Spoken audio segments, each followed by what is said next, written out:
Profundizando en él. La caída del ser humano al inicio de la creación del mundo resultó en la desconexión de Dios y su vida que corría por el huerto de manera total, ya que la naturaleza, Dios y el ser humano vivían en completa armonía.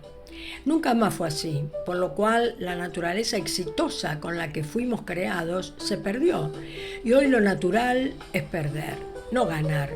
Casi ningún ser humano crece con la certeza de que le va a ir bien en lo que haga, sino todo lo contrario. El miedo dirige a las vidas. A pesar de ello, seguimos programados para hacerlo fácil, porque al principio todo era sencillo en la obediencia a Dios. Hoy nada naturalmente resulta sencillo y el programa que nos rige es perdedor en la mayoría de los casos. A pesar de ello, las personas siguen haciéndolo fácil, lo que saben, aunque eso no les dé resultado. Es decir, hacen lo que saben. El Evangelio de Jesús nos brinda una vida como la del inicio. Cuando llegamos a Jesús, Él nos ofrece su vida a cambio de la nuestra, su estilo en vez del nuestro. Veamos cómo vivía Jesús y qué pedía. Lo primero es que Él vivía para hacer lo que veía hacer al Padre. Él no hacía su voluntad, sino la de Él, la del Padre. Juan 5:19 dice: Jesús respondió entonces y les dijo: de cierto os digo, no puede el Hijo hacer nada por sí mismo, sino lo que ve hacer al Padre, porque todo lo que el Padre hace, también lo hace el Hijo igualmente. Juan 17:7-14 dice: el que me ha visto a mí, ha visto al Padre. ¿Cómo pues dices tú, muéstranos al Padre? ¿No crees que yo soy en el Padre y el Padre en mí? Las palabras que yo os hablo, no las hablo por mi propia cuenta, sino que el Padre que mora en mí, Él hace las obras. Creedme que yo soy en el Padre y el Padre en mí. De otra manera, creedme por las mismas obras. Claro, Él hacía lo que veía hacer al Padre. Entonces, si no le creían que Él era el Padre, entonces que le creyeran por las obras que Él hacía.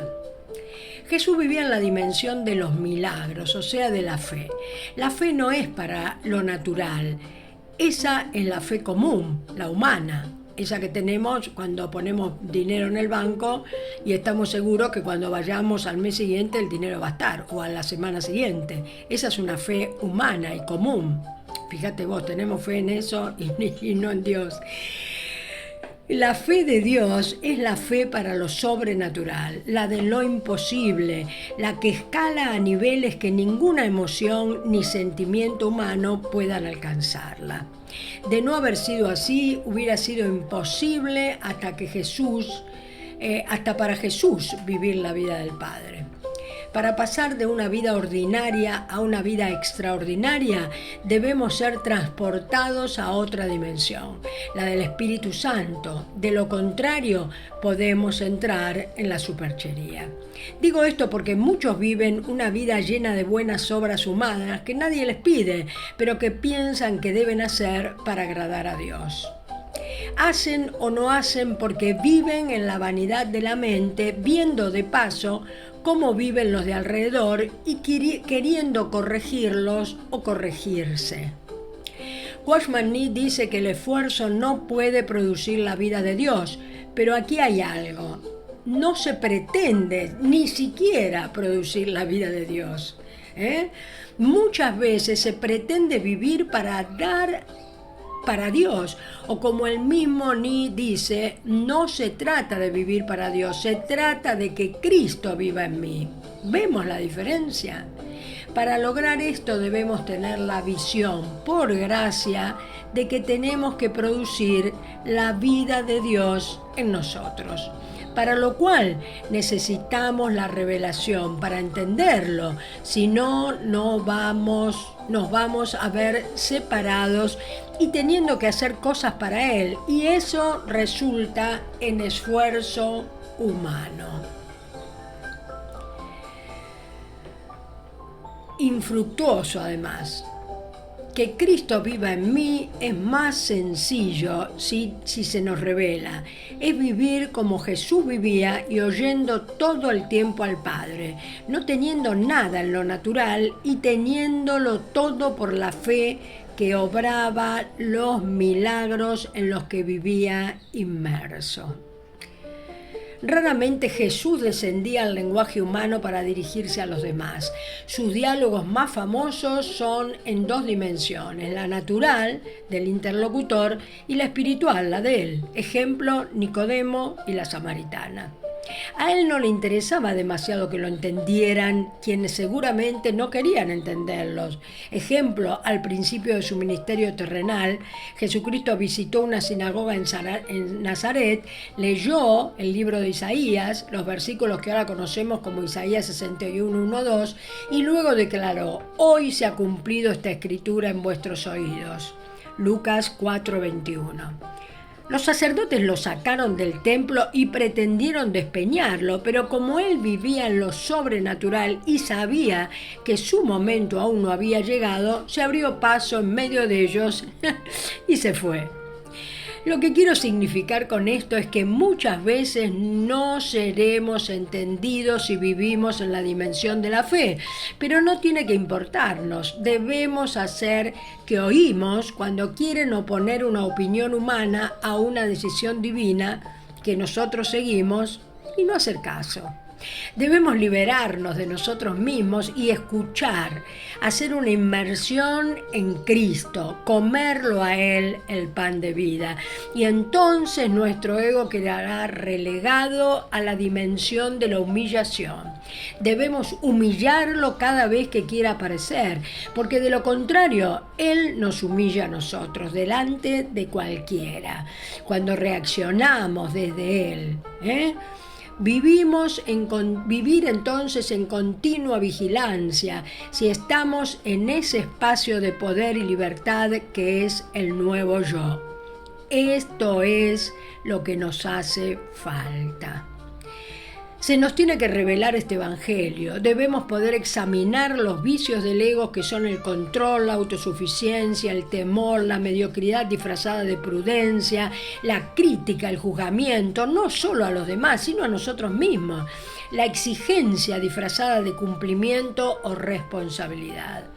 Nuestra guerra, más que contra el pecado, como dice Watchman Nee, es contra el ego. Él es el responsable de llevar a cabo esa programación perdedora que a pesar de todo defendemos, porque siempre lo hicimos así.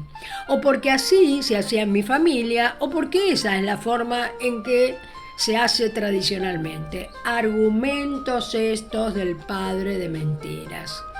Debemos saber que el éxito en Cristo no es lógico. Lógico es lo que hace la mayoría de la gente, porque todos hacen y piensan lo mismo y todos tienen una programación perdedora. No existe creatividad en la más media, ni cuestionamiento personal, ni valentía para aceptar lo que la mayoría rechaza en lo espiritual. Es guay ser budista o seguir espiritualidades alternativas, porque eso es lo que hacen los grupos que se creen a la vanguardia social. Y lamentablemente no se dan cuenta que esa es una venda que les puso el enemigo para dejarlos presas de la mentira dulce del vivo como me gusta y no sigo teorías o caminos preconcebidos. Es verdad que seguir a Cristo cuesta todo y así planteado resulta muy rechazante, pero la verdad es que esto no es así, sino que seguir a Cristo implica vivir en Él, de lo contrario no podemos hacerlo. Gálatas 2:20 dice: con Cristo estoy juntamente crucificado y ya no vivo yo, mas vive Cristo en mí. Esto es tan así que por eso Jesús principia su ministerio terrenal haciendo una invitación a arrepentirse. Mateo 4:19 dice: desde entonces comenzó Jesús a predicar y a decir: arrepentíos, porque el reino de los cielos se ha acercado. Arrepentíos, la invitación a cambiar la actitud y dirección de vida por gracia, dejando atrás el pecado y volviendo a Jesús. Recordemos que dejar atrás el pecado es dejar atrás nuestra voluntad. Ese es el pecado. Qué manera tan directa de presentarse. De una, él deja claro que con él es así. Todo o nada, no hay medias tintas. El vivir en Cristo es para vencedores y entonces o jugamos para vencer o nos quedamos con la programación diabólica de jugar a no perder. Escuchemos esto: cuando el niño es criado en un ambiente amoroso, aprende a confiar sin hacer nada para querer agradar a sus padres. Entonces hace y es. Y cuando se desvía, es corregido por su padre. Pero cuando aprende en la exigencia del desamor, entonces aprenderá que tiene que hacer cosas para agradar a su padre. Y ahí comienza la ansiedad, porque tal vez sienta que nunca es suficiente para llegar allí. Esto realmente es la programación diabólica. La mayoría de nosotros tuvo la segunda forma de crianza, o sea, esta que acabo de describir. Y entonces hoy entendemos a Dios de esta manera y el ego nos hace creer que siempre tenemos que hacer algo para que Dios nos acepte. La verdad, y creo que esto se me reveló ahora, es que el Shabbat de Jesús, vivir en el Shabbat significa que soy hijo muy amado. Si voy a la cruz diariamente, no tengo que preocuparme de no hacer esto o aquello. El Señor se encarga de podarnos para que demos fruto. Esto no significa relajarse como algunos creen, no, es descansar verdaderamente sabiendo que yo no puedo hacer nada para que Él me ame más. Lo único que tengo que tener claro es que el Espíritu Santo me entrega poder de lo alto para negarme al alma y al mundo con sus infinitas ofertas. Cuando vivimos en Cristo, o sea, en el nuevo yo, dejamos de lado las emociones que nos hace experimentar el ego. Entonces tenemos esa genuina libertad que nos abre el alma de par en par, porque no tenemos que temer nada. Estamos en el espacio del Espíritu Santo. Estamos en el mismo regazo de Cristo.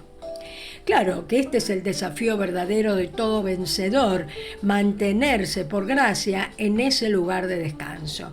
Y esto no es ya, es un proceso, porque como dice Watchman Nee muy bien, el alma natural se resiste, quiere moverse, resolver, razonar, planificar, anticipar, comparar, temer. Pero el espíritu regenerado clama por quietud, por silencio, por entrega y por descanso. ¿Qué tal? Cristo mismo dijo: mi paz os dejo, mi paz os doy, y no os la doy como el mundo la da. ¿Cómo la da el mundo? Cuando todo está en calma, entonces dice tenemos paz. No, el Señor dice: en medio de todo el caos, en medio de tus pruebas más fuertes, yo te doy paz. Mantente en mi lugar, en mi sitio del camino angosto donde mora el Espíritu Santo que está en ti, y vas a ver que esa paz es en ti, por más que se esté cayendo alrededor tuyo todo a pedazos. No necesitamos ser usados, necesitamos ser gobernados por el Espíritu Santo. Y esto requiere de un alma rendida, que ya no desea ser para Él, sino elegir el silencio para escuchar y seguir su gobierno. Como decíamos al principio, Juan 5:19 dice: respondió entonces Jesús y les dijo: de cierto os digo, no puede el Hijo hacer nada por sí mismo, sino lo que ve hacer al Padre. Este es el ejemplo que Él nos dejó, que dejemos que Él haga cuando vive en nosotros. ¿Qué te parece? Vivir en Cristo es todo ganancia.